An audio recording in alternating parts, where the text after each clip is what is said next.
Fala galera, eu sou o Turicas e eu tô aqui para fazer uma sessão de live coding em Python. Então eu tenho que resolver um bug aqui na biblioteca que eu estou trabalhando, a Rose, e daí queria compartilhar com isso. A ideia não é ensinar ninguém a desenvolver software em Python, não é nenhum tutorial, é só para vocês verem mesmo o fluxo para quem talvez não esteja acostumado, não tenha experiência com desenvolvimento. Beleza? Vamos lá então. Aqui eu tenho o site, né, o repositório no GitHub. E tem uma issue aqui que foi criada um tempo atrás de um bug relacionado ao plugin de XLS. O cara não está conseguindo rodar esse comando query e, enfim, o erro que aparece é o que tem nesse paste bin aqui. Ele tentou com duas versões, 0.2 e 0.3. Isso é uma coisa interessante que é deixar descrito o bug, como é que você fez para que o bug acontecesse, né? Então, tem aqui, por exemplo, ele rodou aqui Rose version, e depois ele rodou esse comando e daí teve esse traceback aqui, que é o erro lá e deu esse invalid field names. Ele tentou rodar também na versão mais recente, que está lá no repositório, no GitHub, né? Não é a versão que foi lançada no PyPI, e deu o mesmo erro, né? Então a primeira coisa que a gente tem que fazer com relação ao bug é reproduzir. Né? Se eu não consigo reproduzir o bug na minha máquina, eu não tenho como identificar de onde aquele problema está surgindo. Então vamos lá, eu vou rodar o mesmo comando dele. Então primeiro eu preciso baixar esse arquivo aqui, exemplo xlsx. Já até tinha baixado ele. E daí eu vou rodar esse comando aqui. Eu vou abrir um terminal, vou só mover aqui os meus downloads, exemplo. Vou mover aqui para Projects, Rows, exemplo, XLSX. Beleza, eu tenho um comando aqui que é o hack. O hack, o que ele faz? Ele ativa um virtual env, então ele roda o workon do virtual env e ele já muda para o diretório do projeto onde eu estou trabalhando. Então se eu executar o comando dele lá, em teoria eu deveria já receber o erro. E ok, recebi o erro, agora tenho que trabalhar no erro para conseguir ver o que está acontecendo, né? Uma das coisas interessantes que eu poderia fazer aqui é já criar um teste para reproduzir esse erro de maneira automatizada. Então, como esse cara está no plugin, né, de XLSX, eu posso ver se o problema é no plugin em si, né, ou se isso aconteceria com outros arquivos. Então aqui eu vou fazer o seguinte, eu vou abrir no LibreOffice esse cara e eu vou converter para CSV. Ou seja, eu vou pegar os mesmos dados que estão aqui, né, eu vou converter para CSV. Então, vou aqui no salvar como, exemplo, CSV. E eu vou tentar rodar com o mesmo comando, só para ver se o problema é o XLS especificamente, ou o dado que está dentro dele, né? Então, deu a mesma coisa, tá? Então, parece que o problema é relacionado, na verdade, ao dado e não ao plugin especificamente. Beleza, então vamos chegando no perto do problema, né? Pelo que eu estou vendo aqui, ele está lançando esse value error, que é uma exceção, e ele está dizendo aqui, ó, invalid field names, query occurrence first thing. Deixa eu abrir de novo aqui o arquivo. Deixa eu abrir aqui do lado.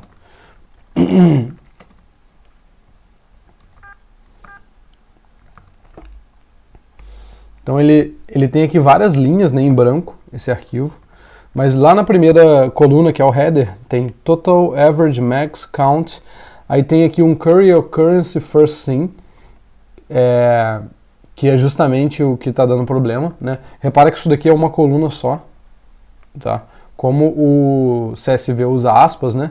Ele está usando duas aspas aqui para escapar a aspa. Depois tem o próprio last thing, user host, query, db e example query, e tem uns campos lá em branco que não estão nem preenchidos com header, né? Beleza, então parece que o problema está ocorrendo nesse campo aqui, e o que está acontecendo é que a biblioteca não está conseguindo talvez converter isso para algum nome legal e tal. Para quem não conhece a biblioteca, eu vou mostrar aqui rapidinho uma das coisas que ela faz. Então, se eu importar aqui a Rose, em Rose plugins utils, tem uma função que é a make header. Se eu passar para ela uma lista, por exemplo, com, sei lá, total average, alguma coisa assim, ela já vai me retornar como se fosse um slug, que é o nome do campo que eu vou acessar. Por quê? Depois, quando a biblioteca, né, vai criar os registros, você vai poder acessar, por exemplo, for row in table print row.total_average. Então tem que estar não pode ter espaço, né? Eu já jogo tudo para minúsculo, não pode ter nenhum caractere que não possa ter, né, nenhum identificador, nenhum atributo aqui em Python e por aí vai. Então provavelmente o problema está acontecendo nisso. Quando eu jogo aqui deixa eu abrir aqui no LibreOffice de novo, exemplo XLSX.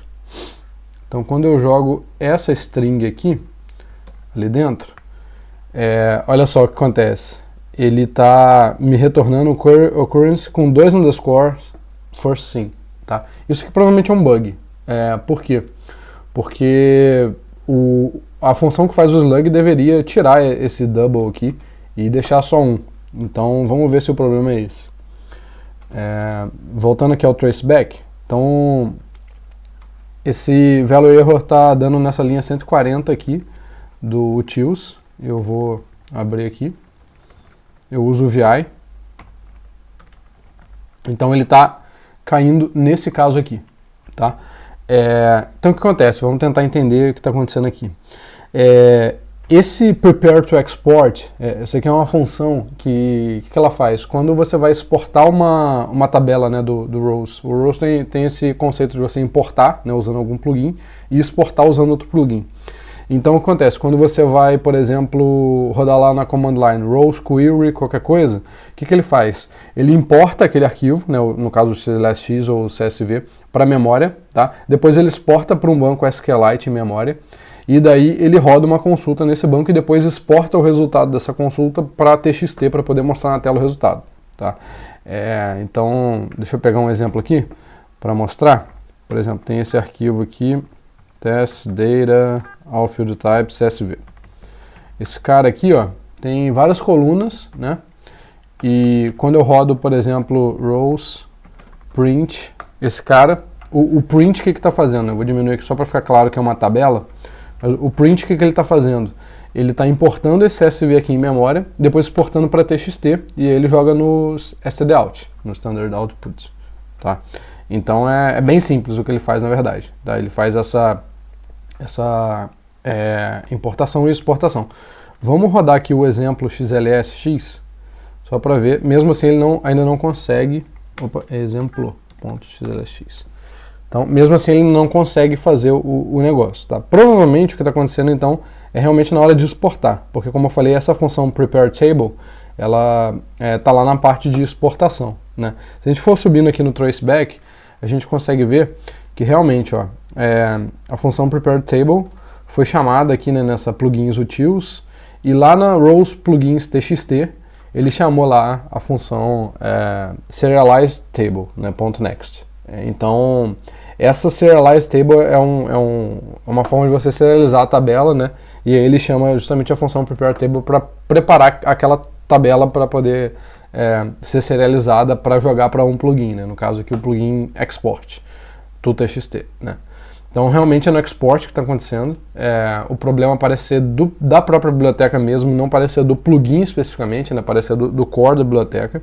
Então a gente tem que entender o que está acontecendo aqui, né? Provavelmente o que está acontecendo é que esse make header aqui, ele está gerando os campos como esse cara aqui, né, com 2 underscores, e o que está acontecendo é que na hora de eu verificar se um determinado campo existe, né, um campo para ser exportado existe, ele não está encontrando esse campo com um underscore só, porque provavelmente a função que ele está usando para poder validar os campos que estão sendo exportados e os campos da tabela são diferentes. Então só para vocês entenderem como é que funciona isso. Quando você vai exportar uma tabela, a tabela tem lá várias colunas, né? Você não precisa exportar todas as colunas. Então, por exemplo, digamos que eu queira aqui, naquele meu print, tem várias colunas aqui. Digamos que eu só queira imprimir a integer column e a decimal column, por exemplo. Então eu poderia passar aqui, ó, fields igual a integer, vírgula, decimal. E aí o que acontece então? A biblioteca vai importar essa tabela que tem todos esses fields ali de cima, mas na hora de exportar, ela vai exportar só esses dois aqui, Tá? E aí, aquela função prepare to export, o que ela tem que fazer? Ela tem que pegar o conjunto de fields disponíveis na tabela, o conjunto que você quer exportar e ver se esse conjunto está dentro daquele outro, né? Se pertence àquele outro ali. Tá? Se cada elemento, né, pertence. Por quê? Porque senão você passou para ela exportar um field que não existe na tabela, ela não vai saber o que fazer. Tá? O que acontece é o seguinte, normalmente, quando você tem, por exemplo, quando você vai exportar todos os fields, daí ela entende que você quer todos os fields, né? Só que mesmo assim a biblioteca ainda faz a verificação por conta de um mecanismo interno ali. Tá? Então provavelmente o problema está nisso. Tá? Quando ela tenta validar, né, todos os fields versus todos os fields da tabela, isso não está dando match por conta daquele double underscore que está acontecendo ali. Então vamos lá. O que eu posso fazer é criar um teste agora para reproduzir isso, para não precisar ficar rodando, né, com esses dados de exemplo diretamente. Então eu vou criar o teste aqui. Então eu tenho aqui alguns testes, tem aqui o plugin utils, que são justamente essas funções utilitárias para plugins, e aí todos os testes eu faço aqui dentro. Tá? Então já tem um teste, por exemplo, para o prepare to export, tá? E é justamente esse all fields. Tá? O que eu vou fazer aqui? Eu vou criar um teste, vou copiar esse daqui, e eu vou criar um teste aqui que é o prepare to export all fields double underscore. Eu vou colocar aqui como docstring reproduces issue, eu vou colocar aqui a URL da issue lá no GitHub só para ficar documentado aqui. Então, primeiro eu tenho que pegar uma tabela que tenha aqueles campos lá, né? Então, eu posso até criar aqui, na verdade, uma tabela do zero, e eu posso passar aqui que os campos vão ser, enfim, vão ter esses títulos aqui. Eu acredito que só essa coluna aqui já basta. Vamos fazer um teste? A ideia é a gente tentar reproduzir com o mínimo possível de informação, né? Fazer o mínimo exemplo que funcione, né? Então aqui, por exemplo, eu vou tentar salvar esse arquivo aqui só com essa coluna e com esse dado, né, para tentar reproduzir dessa forma. Vamos ver se funciona. Se funciona, quer dizer, se não funciona, né? Rows print. Opa, exemplo. Deu o mesmo erro. Beleza, então só isso aqui já consegue reproduzir. Então se eu criar uma tabela com esse campo aqui como nome e colocar, né, algum valor ali para esse cara, eu provavelmente já consigo reproduzir o problema. Então eu vou criar aqui um order dict, que por enquanto é a forma ainda meio ruim, mas enfim, que a gente especifica os campos. E eu vou criar só uma coluna aqui, cujo nome é isso daqui, e o tipo dela vai ser, sei lá, text field. Vamos colocar, deixa eu pensar aqui. Esse cara aqui é um float, vamos colocar um float field, não tem problema. Float field, beleza. E eu vou fazer um append nessa tabela. Desse cara ali, né? Lembrando que para fazer o append eu tenho que passar aqui como dicionário. E aí provavelmente ele já vai estar com esses dois aqui, esses dunder. Bom, eu posso até fazer um outro teste aqui. Vou fazer o seguinte, eu vou apagar o restante do teste. Vamos lá. Depois que eu criei a tabela, eu já tenho aqui um table.fields. Tá?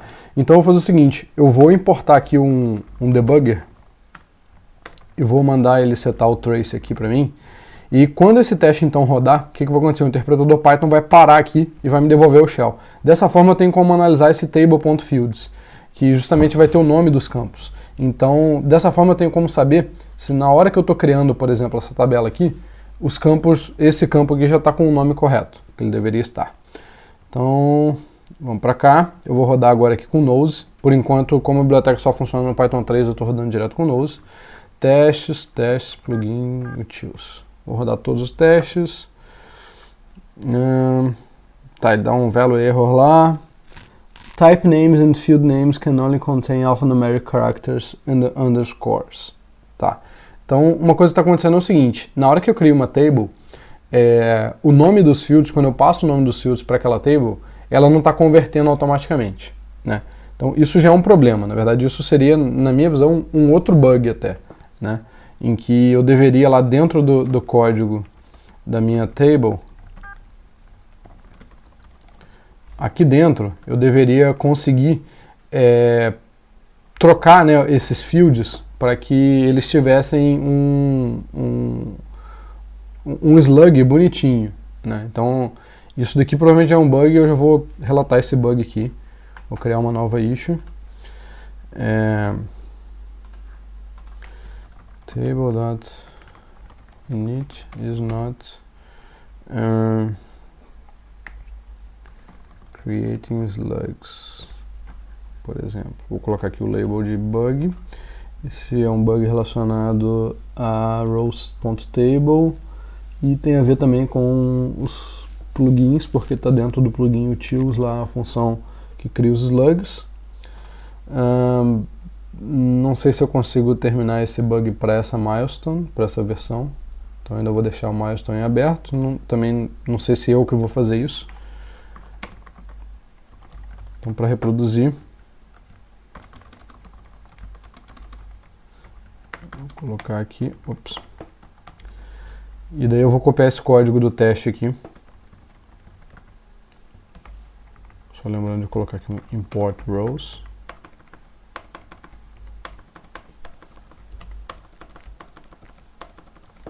E aqui faltou também um import from collections, import ordered object. Então aqui já fica uma dica, né, quando você for relatar um bug, coloque um código que você tenha certeza de que esse código reproduz completamente o bug, né? Então, por exemplo, se eu copiar esse código aqui, né, na hora que, digamos que alguma pessoa queira resolver esse bug, né, tenha vontade de resolver esse bug, então essa pessoa vai, por exemplo, ler essa issue, né, vai estar falando lá ó, que nesse caso, né, esse método init não está criando os slugs, tem aqui um código para reproduzir. O que a pessoa vai fazer? Ela vai vir aqui e vai colocar lá bug, vai criar um arquivo no computador dela e vai rodar esse código aqui, né, python bug.py. E aí, realmente, aconteceu esse value error aqui, né. Então, eu posso até colocar aqui na própria exception raised e colocar aqui, tá?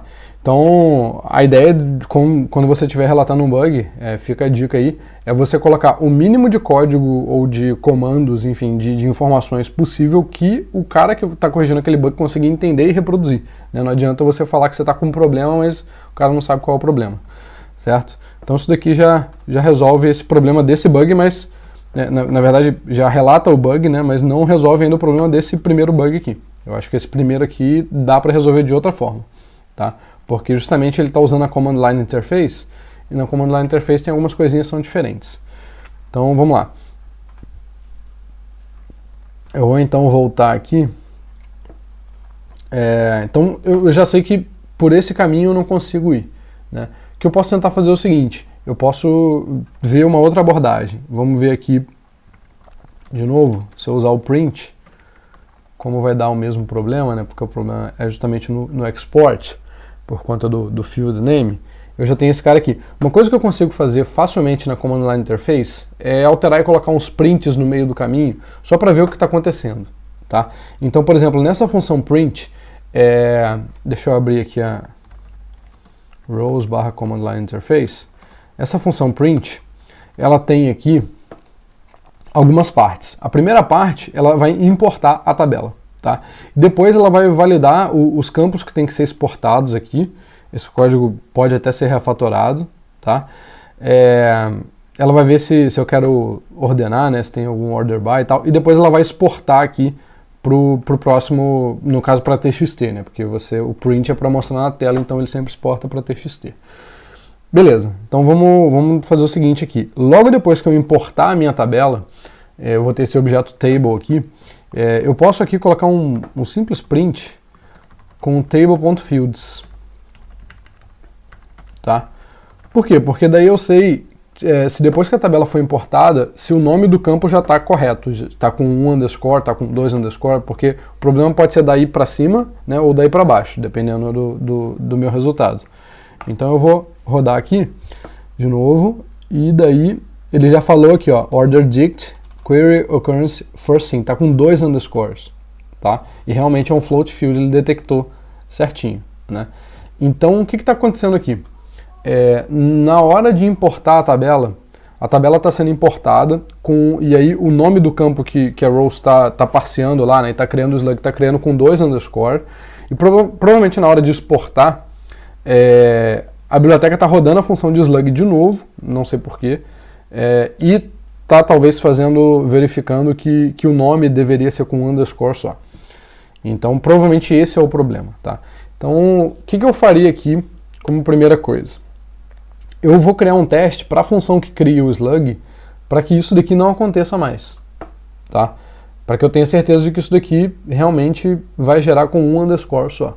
Eu acredito que seja a forma correta, tá? Então a primeira coisa é gerar um teste para isso. Então por enquanto eu vou colocar um xzinho aqui, que eu não quero esse teste aqui. E eu vou, deixa eu ver aqui qual que seria o melhor arquivo para gerar esse teste. É um plugin utils mesmo. Então, vai ter uma função aqui. Deixa eu abrir um outro cara aqui para mostrar para vocês. Quando eu chamo lá, por exemplo, o plugin de XLSX, por exemplo, o que ele vai fazer? No import from, ele vai criar lá o workbook, vai abrir, né, com o file name e tal. Vai pegar aqui os valores, vai fazer um monte de coisa e no final ele vai chamar essa função aqui, create table, passando o header, os registros e os metadados, tá? Essa função create table está também no utils, tá? Então, o que ela faz, só para vocês entenderem? Ela recebe como se fosse uma lista de listas, não precisa ser uma lista de listas, né, mas poderia ser, enfim, um generator, coisa assim, mas uma lista de listas onde a primeira lista é o header, né, contém as strings com os nomes das colunas, e as outras listas são os registros, né? E essas listas podem ser listas de strings, que a biblioteca automaticamente vai identificar qual é o tipo de cada coluna, e aí depois já vai fazer a conversão e tudo, tá? Então é muito fácil criar um plugin. Então vamos voltar aqui. E aí o que essa função createTable faz? Então, ela chama essa função makeHeader, tá? E essa função makeHeader é aqui provavelmente onde está o problema, né? No caso, o XLSX está passando, né, nesse tableRows.next aqui, a primeira linha lá da primeira lista, né, está passando pro makeHeader, e aí o que está acontecendo é que esse makeHeader está retornando um valor incorreto ali, tá? Vamos fazer o seguinte então, vamos dar uma olhada nessa função makeHeader, e aí a gente vê aqui onde que a gente está chamando o slug. Nesse caso está chamando essa função slug aqui, field name, blá blá blá, né? Então pode ser que o problema esteja diretamente na função slug, tá?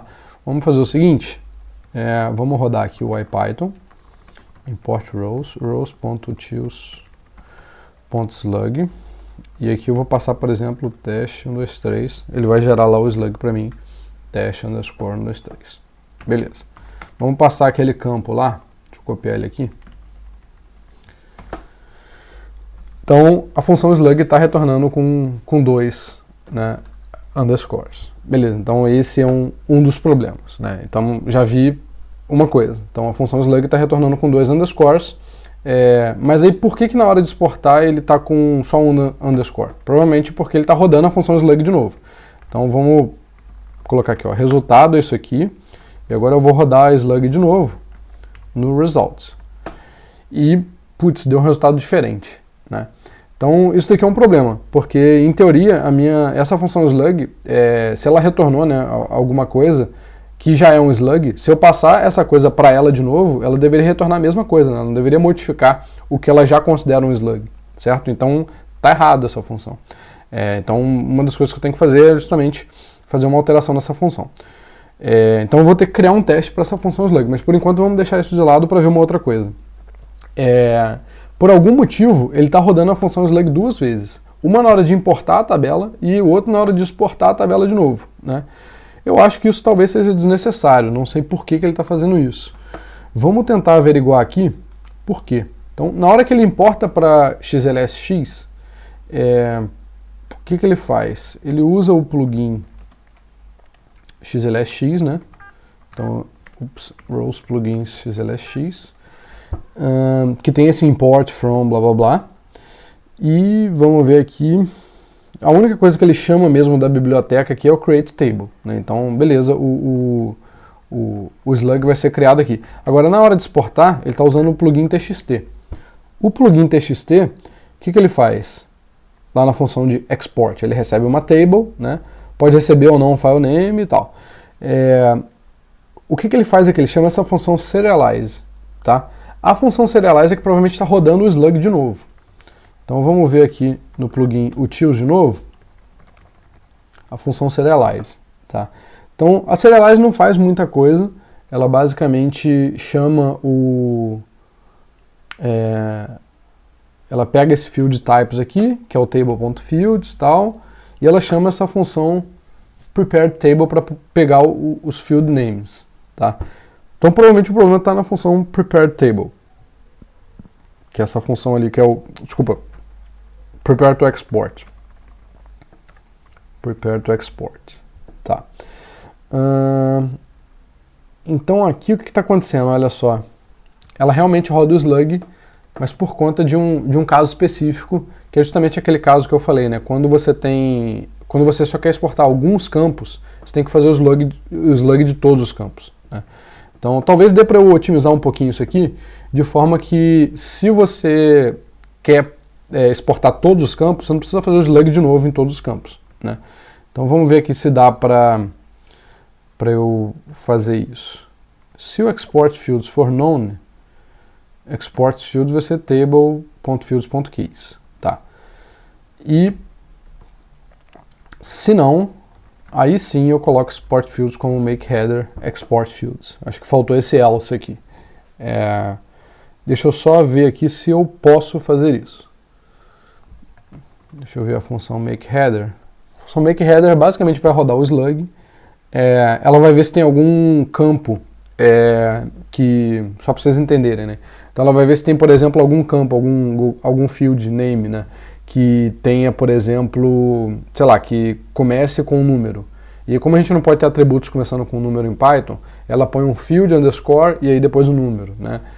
Se, por exemplo, o nome é em branco, ela põe field underscore e também um número que ela vai incrementando. Então ela já meio que faz alguma... Por exemplo, se tem uma coluna repetida, tem uma coluna chamada name e outra coluna chamada name, ela põe a segunda como name underscore 2. Então ela já faz essas brincadeirinhas, né? A questão é a seguinte, eu não preciso chamar a função makeHeader se eu vou exportar todos os fields. Por quê? Bom, eu posso pensar aqui o seguinte, se eu quero exportar todos os fields, que é esse caso aqui, né, eu não estou passando esse parâmetro export fields, eu aqui já vou considerar que os fields que já estão nesse meu objeto table já estão com o slug, tá? Então, aqui eu poderia até colocar um comentário, we use already slugged field names, tá? E aqui eu poderia colocar we need to slug all the field names.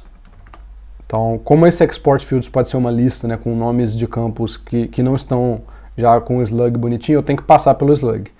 Então, acho que só isso daqui já resolve o problema. Por quê?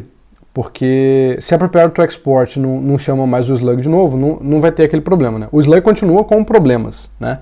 Mas se ela não chama de novo, não vai ter aquele problema. Então, parece que são dois problemas diferentes aqui que a gente tem que resolver, para resolver o problema mesmo de forma mais robusta. Então, vamos tentar agora rodar aqui o print. Ainda deu erro. Então, deixa eu ver se por acaso aqui a gente está fazendo alguma outra coisa aqui. Fields é table.fields, table field names é fields.keys. Deixa eu ver se tem alguma outra pegadinha aqui. Diff, export fields menos set table field names, tá? Beleza. Então vou fazer o seguinte, como eu não sei exatamente o que está acontecendo aqui, eu vou jogar um IPDB aqui dentro. Port IPDB, set trace. E aí eu vou interagindo com o debugger para ver o que está acontecendo. Então rodei aqui, beleza. Aí ele me deu naquele ponto ali. Nesse ponto, eu posso ver aqui o export fields, né? E eu posso, por exemplo, ver o table.fields.keys. Então vamos lá, table.fields.keys. Tá. Então na hora de importar, isso a gente já sabia que ele está importando com aquele double ali. E vamos ver o export fields. O export fields já está agora com o query occurrence first seen com um só. Então o que acontece aqui, provavelmente ele caiu nesse else. Né, ele chamou o make header. Ele não chamou simplesmente esse cara aqui. Porque provavelmente a minha command line interface está passando o export fields para ele explicitamente. Então quando a gente for ver, deixa eu ver aqui no export, ele está passando o export fields explicitamente. Tá? Isso aqui é uma otimização que eu poderia fazer. Então vamos aí, já são 3 coisas diferentes. Né? A primeira é que tem bug na função slug. A segunda é que a prepare to export também parece que tem algum bug nela. E a terceira é que provavelmente a command line interface não precisaria passar o export fields caso o export fields sejam todos, né? Caso eu queira exportar todos. Ou seja, caso eu não tenha passado o parâmetro -- fields lá. Então, uma coisa que eu posso ver aqui é o seguinte. Se fields não known... Bom, tem uma lógica grande aqui. Eu vou fazer o seguinte, nesse caso aqui. Eu vou colocar só um to-do. Should set export fields equal to none if...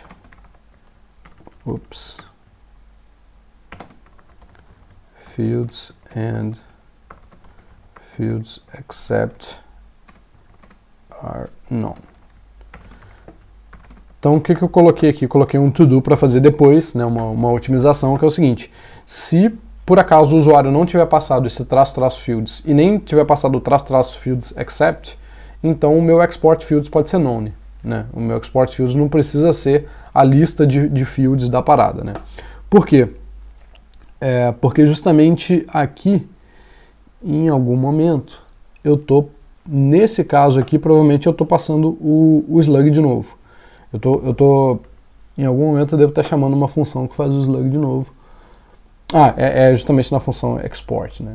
Lá no export que ele faz o negócio. Então beleza, então vamos lá. O que eu vou fazer aqui para poder corrigir o bug? Né? Eu vi que tem 3 coisas né, uma que pode ser melhorada, que é essa da command line interface. Eu não vou melhorar agora, eu deixei só aquele to-do lá e faço isso depois. Por quê? Porque a command line interface faltam alguns testes para algumas coisas ainda, e como o meu foco é resolver o bug, eu vou focar em resolver o bug mesmo, depois melhorar o código. Tá? Então eu vou resolver esses 2 bugs. Primeiro é que a prepare to export não deve chamar o make header, ela não precisa chamar a função make header. Eu acho que na verdade eu não preciso nem fazer um teste para isso, tá? Porque se a função make header ela retorna a mesma coisa, eu acho que só posso entender aquilo ali como uma otimização, aquele else que eu coloquei ali. Então o que tem realmente problema é a função slug, porque se eu chamo ela 2 vezes ela tem que retornar a mesma coisa, né? Então parece que o cerne mesmo do problema é a função slug. Eu vou fazer o seguinte, eu vou tirar esse IPDB dali. Onde é que eu coloquei? Já nem lembro mais aqui, IPDB. Então tirei esse cara daqui, vou matar o debugger e vou rodar os testes. Vou rodar nos tests. Make test, tem um atalho. Então todos os testes passaram. Percebe o seguinte, eu fiz algumas alterações aqui, vamos ver o diff. Eu coloquei um print aqui no cli.py, coloquei o to-do, adicionei esse else aqui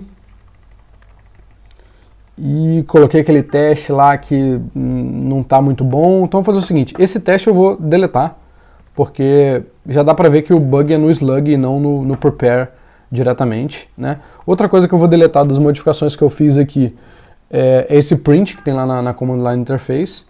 Então, cadê aqui? Então esse print aqui eu vou deletar, né?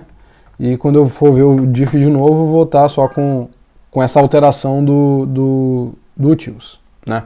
Eu vou começar a commitar essas alterações para poder ficar, enfim, mais organizado. Então eu vou fazer um checkout aqui para fix 179 slug double underscore. Beleza. Então, já fiz aqui o checkout, criei um branch novo e vou trabalhar nesse branch. Eu vou adicionar o que eu coloquei, né, as modificações que eu fiz na command line interface. E eu posso ver aqui que é só basicamente esse cara aqui. Vou fazer um commit add to do to optimize print command. Beleza, subcommand. Ok, então agora a única diferença é aquele else lá, né? Eu vou adicionar também esse cara e vou colocar aqui como mensagem de commit. Deixa eu ver. Optimize field name on prepare to export. Field name creation, field name, sei, field names retrieval.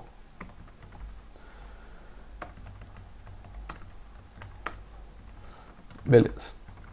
Então, agora já não tenho mais nenhuma alteração. Então, por enquanto, eu ainda não corrigi o bug, mas enfim, já comitei essas alterações aí. O que eu preciso então é fazer um teste agora para essa função slug. Já tem aqui alguns testes para ela. Ó.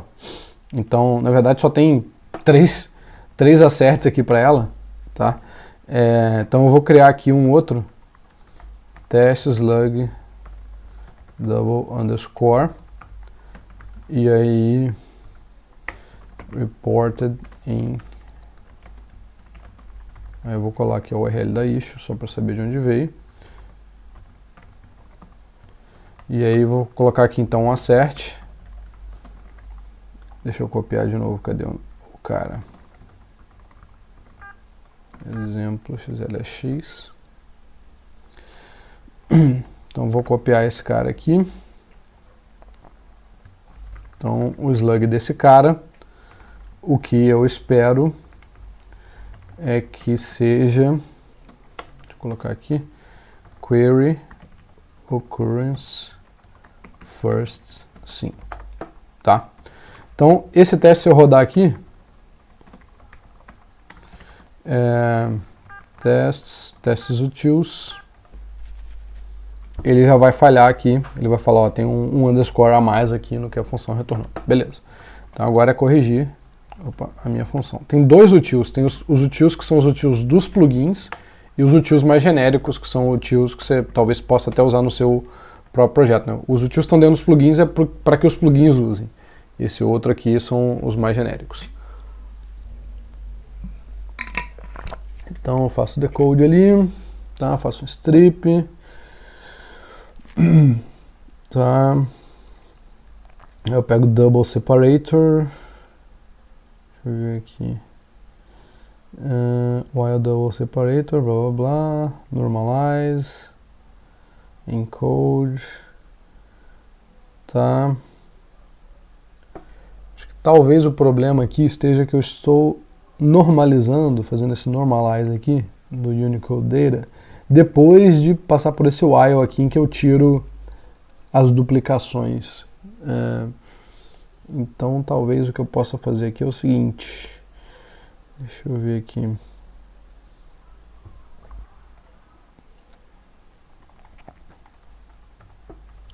clean text, eu já vou fazer o normalize nesse clean text aqui, então eu vou colocar aqui normalize, é uma normalização do tipo NFKD desse cara aqui, já vou fazer o encode aqui para ASCII,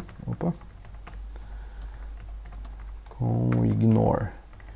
E aí esse ASCII text eu não preciso mais usar, né? Criar essa variável, eu posso já usar direto aqui, que é o meu clean text. Então, vamos ver se esse cara resolve. Não, ainda está acontecendo. Deixa eu ver aqui.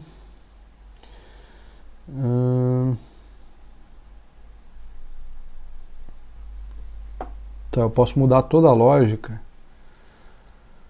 Deixa eu pensar.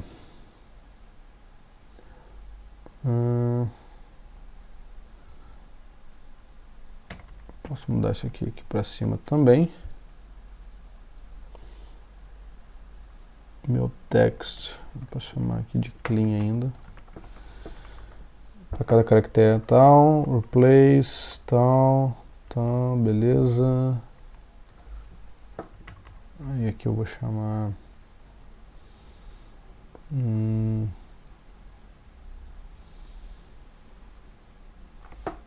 tá, return text. Aqui eu vou chamar tudo de clean text. E aqui eu vou retornar clean text. Aqui eu vou chamar também de clean. E clean. Vou rodar de novo. Tá, aqui deu um outro problema que ele agora já não colocou mais nenhum underscore. Então, eu mudei a ordem das coisas, né? Obviamente isso impactou no negócio. Então, eu não posso fazer isso que eu fiz, obviamente. E eu tenho que primeiro colocar o separator para depois fazer isso daqui. Vamos ver.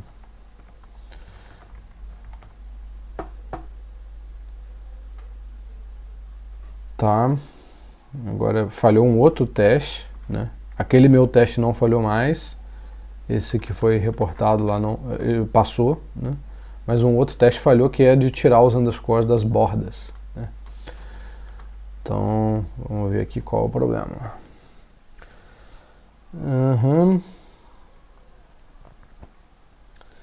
Double separator. Tal.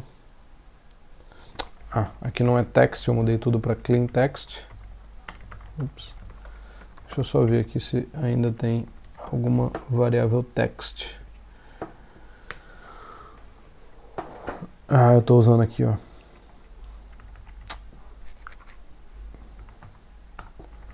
Bom, eu posso trocar talvez text. Posso talvez reutilizar a mesma variável. Em vez de ficar chamando de clean e text, eu poderia talvez chamar tudo de text, para não criar nenhuma confusão. Então, a partir daqui, eu posso substituir clean text por text. Clean text por text, beleza? Esse strict aqui, eu acho que dá para melhorar aquilo ali, mas vamos lá. Rodei e passou tudo. Maravilha, passou tudo, obviamente, desse módulo Tools. Vou rodar todos os testes agora, para ver se realmente está passando tudo. Beleza, 168 testes passaram. Vamos agora tentar imprimir o cara lá para ver se funciona. Funcionou, maravilha. Vamos agora então rodar de novo o comando lá original que ele passou. Funcionou também. Beleza, então o bug foi corrigido, mas vamos ver se dá para melhorar alguma coisa aí em cima disso. Então, aqui, eu estou vendo que primeiro, olha só, se a função slug recebe um objeto Unicode, ela tenta decodificar usando o encode. Beleza, para ter já daqui para baixo tudo com Unicode. Daí ela faz a normalização para poder tirar os caracteres que não são ASCII. Tá? Daí troca pelo separador os que não estão nesse permitted chars, né, que são esses caracteres aqui. Então, espaço e tal, ela vai trocar tudo pelo separador, que é o underscore.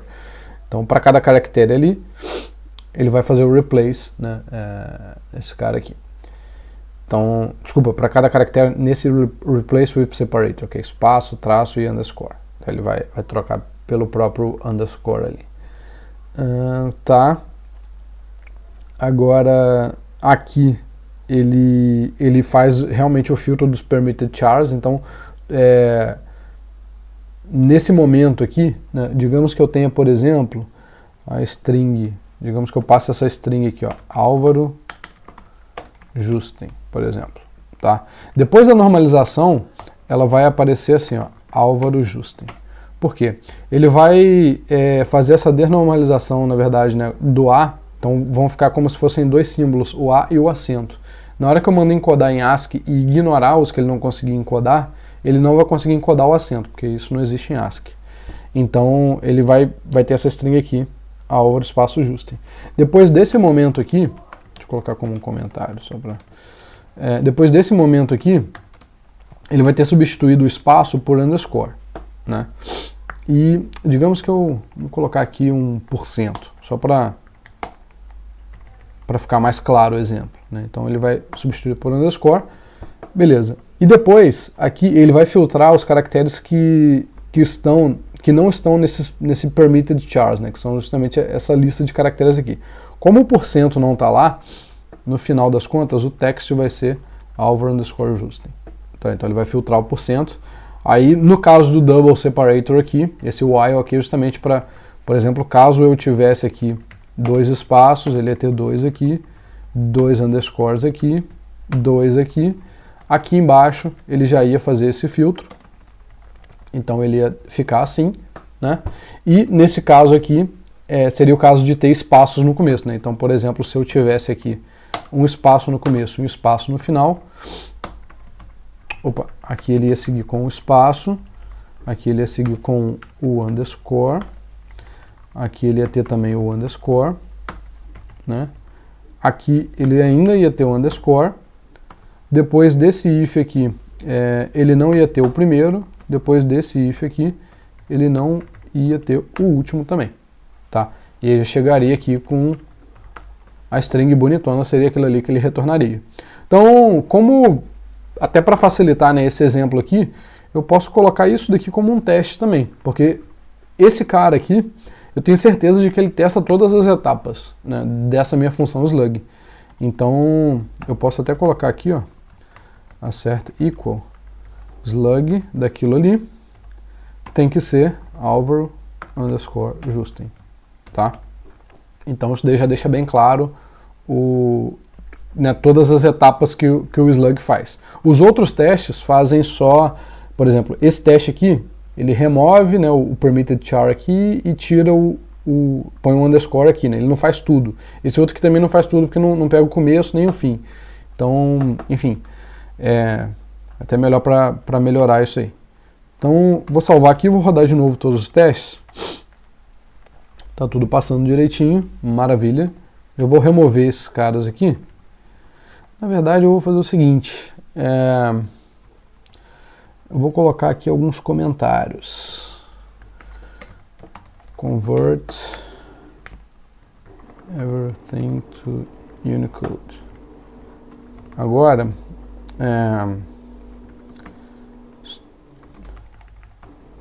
eu vou colocar aqui um sample.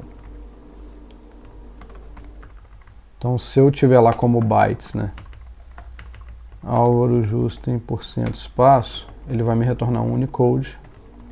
Vou deixar esse sample aqui. Example. Ele vai me retornar um Unicode.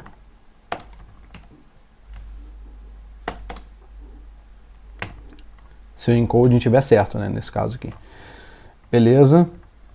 Então, aqui o que ele faz?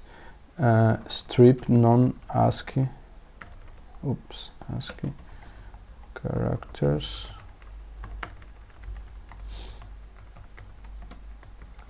Example. Isso aqui é uma forma de documentar melhor o negócio, né? O Uzinho é só para deixar explícito, né, que é Unicode. Então aqui ele vai passar para Álvaro.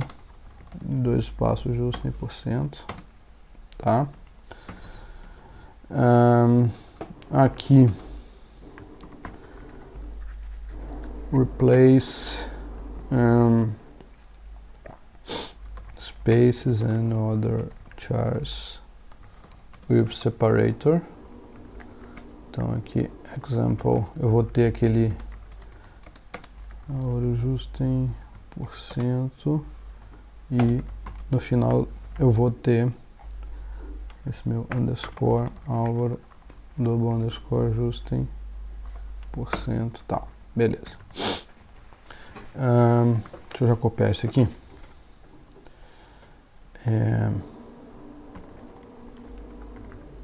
Esse daqui é remove non-permitted characters. Então, peraí, eu tenho aqui o resultado daquele ali de cima vai ser assim.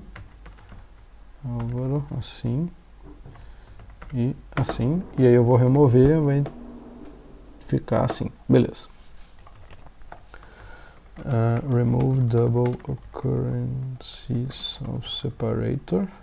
Então aqui a minha entrada vai ser algo assim.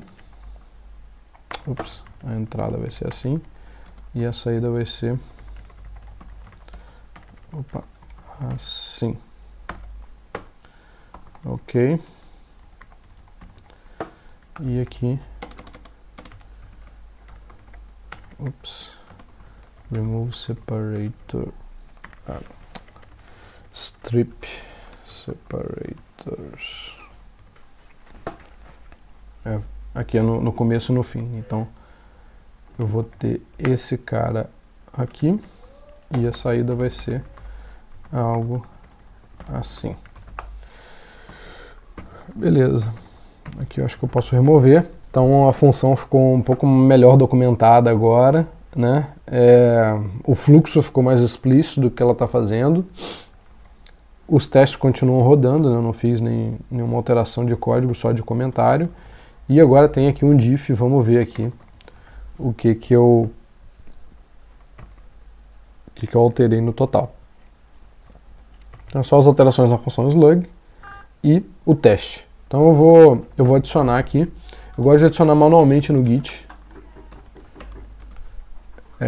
Enfim, porque se eu usar o add ponto e tal, posso incluir coisas que talvez não sejam o que eu queira. E, em geral, eu rodo um git diff antes para eu saber se realmente o diff é exatamente o que eu quero commitar. Né? Isso é uma coisa que, bom, no dia a dia eu faço muito rápido, né? Como eu estou explicando aqui o que eu estou fazendo e tal, demora muito mais para fazer tudo. Mas no dia a dia eu faço muito isso. Eu costumo também dar o git add e depois dar um git diff --cached para ver se realmente aquilo que está adicionado é o que eu quero fazer nesse commit. E eu já trabalhei com diversas equipes e acontece muitas vezes do cara colocar uma coisa no commit, uma parte que ele alterou no arquivo que não era daquele commit e tal, fica difícil para o revisor ver. Então uma das coisas que eu tento fazer é deixar os commits bem bonitinhos. Então, por exemplo, se eu rodar aqui, ó, diff cached, eu vou ter tudo que já está staged, né, para eu poder commitar. Então, se eu rodar o commit, ele vai commitar, né, efetivar essas alterações que estão aqui no diff cached. Então, vou commitar agora. Fix slug function. Vou colocar aqui rows choose slug function.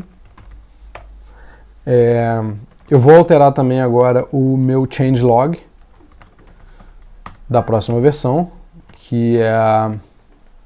Bom, talvez seja a 0.2.1, enfim, não sei ainda. Vou até trocar aqui. 0.2.1. Vou colocar... Deixa eu ver aqui. Aí eu tenho que alterar em tudo, no setup py, em tudo. Isso aqui é uma das coisas que ainda tem que melhorar. 0.2.1.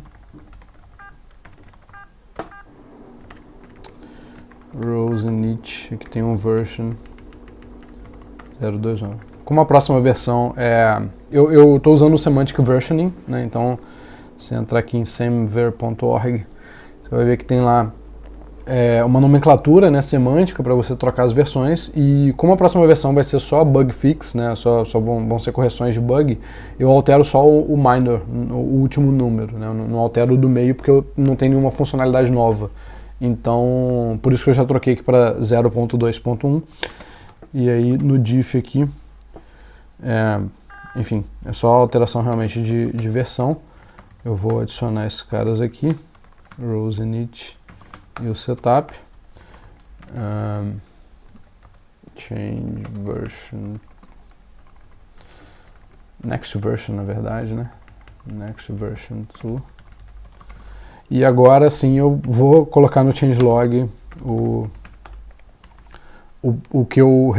problema que eu resolvi, né? Então aqui eu coloco o número da issue, que é a 179, colo o link dela. Eu estou usando Markdown aqui, né? Fica bonitinho. Fix problem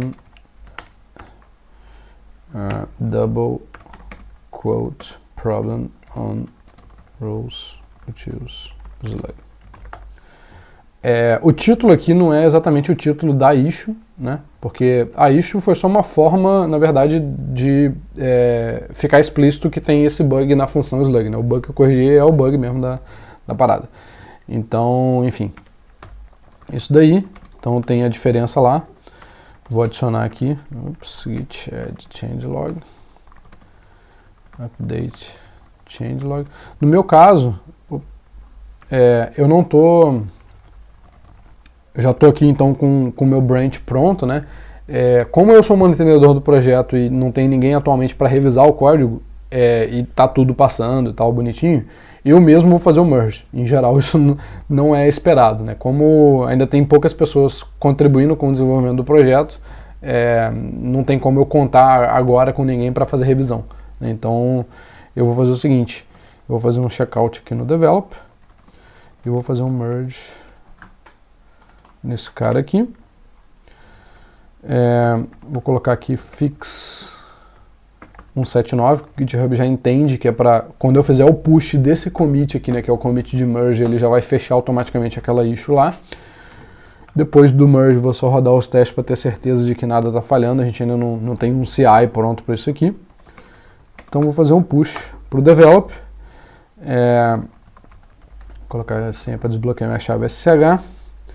Beleza, posso deletar agora aqui o branch. Branch-d, fix 179. Já não tenho mais o branch local e eu nem precisei enviá-lo remotamente. A issue já está fechada aqui no GitHub.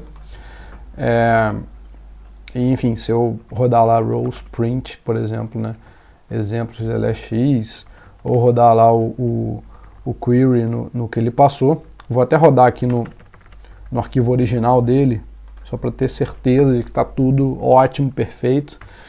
Então vamos lá, deixa eu pegar aqui o comando e eu vou passar aqui o downloads, exemplo 1xlsx, que é o nome do arquivo, tá aqui. Então a resposta tá bonitinha, tem até uns caracteres Unicode ali, né? Enfim, não que os outros não sejam, mas enfim, os caracteres aqui que se tivesse problema de encode na biblioteca daria problema, não tem, então tá tudo bonitinho. O slug tá aqui e resolvido então. Depois de já ter feito o merge e tudo, ter feito o push, eu me liguei que eu poderia ter otimizado a parada toda. Então, essa função slug, na verdade, ela já está há muito tempo na biblioteca, ela é uma função que não está muito, como vocês viram, não estava muito bem testada. Eu preferi não usar a função slug de outras bibliotecas para diminuir a quantidade de dependências. Enfim, aí acabou tendo esse problema aí. Mas dá pra gente otimizar. E otimizar nesse momento, como a gente já tem teste cobrindo tudo, o que dá pra gente fazer é o seguinte: a gente pode tanto otimizar no sentido de melhorar o desempenho do código, né, para que ele rode mais rápido, e otimizar também na verdade, para refatorar, né? Por exemplo, mudar o código para que ele fique mais legível, enfim, mais fácil de manter. E uma das coisas legais desse processo é quando a gente deleta código. É lindo, assim, porque a gente tem no final um programa funcionando com a mesma funcionalidade e, na verdade, ele precisa de menos linhas de código para funcionar, né, para passar naqueles testes. Então, isso eu já fiz aqui, eu acabei pulando essa etapa do vídeo, mas se a gente rodar um diff aqui, dá para ver que na função slug, uma das coisas que eu fiz foi justamente colocar em maiúsculo, para ficar explícito que a função também coloca em minúsculo, para esse exemplo, né, no comentário ficar legal. Então aqui muda, né, tudo de Álvaro, eu coloquei tudo maiúsculo. A partir de algum momento aqui embaixo já começa a ficar minúsculo, porque daí eu uso a função lower para fazer isso. Uma outra forma aqui, né, em vez de fazer esse strict test e tal, na verdade o que eu fiz aqui foi usar a função filter. Então eu estou filtrando esse meu text e eu estou passando essa função aqui como filtro, né? Que para cada caractere, esse caractere tem que estar nos permitted chars, e depois eu jogo isso tudo para minúsculo. Então, com uma linha de código aqui eu já faço, e para mim está de uma maneira bem explícita, provavelmente está mais rápido também em termos de desempenho, né? E eu estou agora com uma linha em vez de duas aqui, isso já para mim melhora. Outra coisa aqui é o seguinte, para fazer o strip, né, do separator, para tirar tanto do começo quanto do fim, eu poderia usar a função já pronta strip, né, um método que já tem nesse objeto do Python, que provavelmente vai ser mais rápido, né, e eu não tenho 4 linhas de código, eu só tenho uma linha aqui. Então deletei essas todas aqui e só adicionei no return o text.strip separator para fazer isso aí. Outra coisa que eu mudei também foi nos testes. Eu deletei esse teste slug blá blá blá e coloquei esses dois asserts dentro do outro teste do slug. Então se eu for abrir aqui, agora eu tenho um teste slug só. Como essa função é pequena, eu acho que não precisa de 2 testes para ela, né? Aqui eu já estou realmente fazendo a reprodução do problema lá, e aqui eu poderia até colocar aqui, ó, as in, e aqui colar lá o URL do GitHub que tem a issue, 179, vou colocar aqui 179. Então posso deixar no comentário só para estar documentado, né, que isso daqui veio de lá, que eu não tirei isso daí, né, da minha cabeça. Aqui aquela outra string também já coloquei para maiúsculo aqui. Então eu tenho menos um teste, para mim é melhor, fica tudo condensado nesse mesmo teste.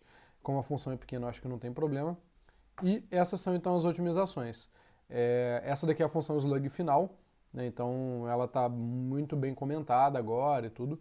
Poderia até adicionar uma docstring aqui. Slugify text. Posso até colocar talvez aqui um exemplo. Por exemplo, vou mudar aquele exemplo ali. Álvaro Justin % espaço vira Álvaro underscore Justin. Então é basicamente isso que ela faz. Eu coloquei sem querer um colchete ali. Então agora a função já tem uma docstring, agora ela já está mais otimizada, já está documentada, já está tudo bonitinho.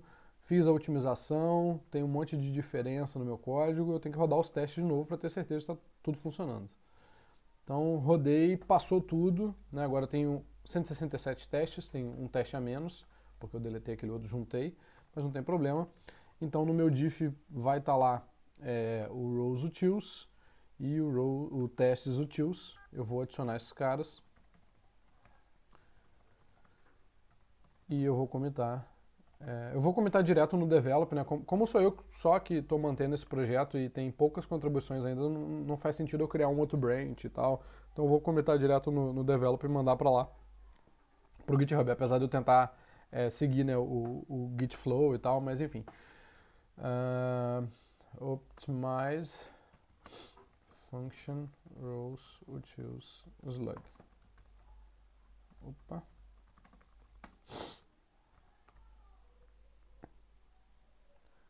Então beleza, fazer o push. Ops. E agora sim, maravilha. Então, bug corrigido, função otimizada, melhor documentada. Espero que vocês tenham gostado, ficou meio grande a parada, não esperava que ficasse tão grande. Em geral eu costumo até resolver mais rápido, né, só que como, enfim, foi explicando tudo, foi demorando. Mas espero que vocês tenham gostado e espero que isso também tenha ajudado a quem quer contribuir com a biblioteca a entender um pouquinho melhor como é que funciona o mecanismo interno e tal. É isso aí, valeu, até a próxima.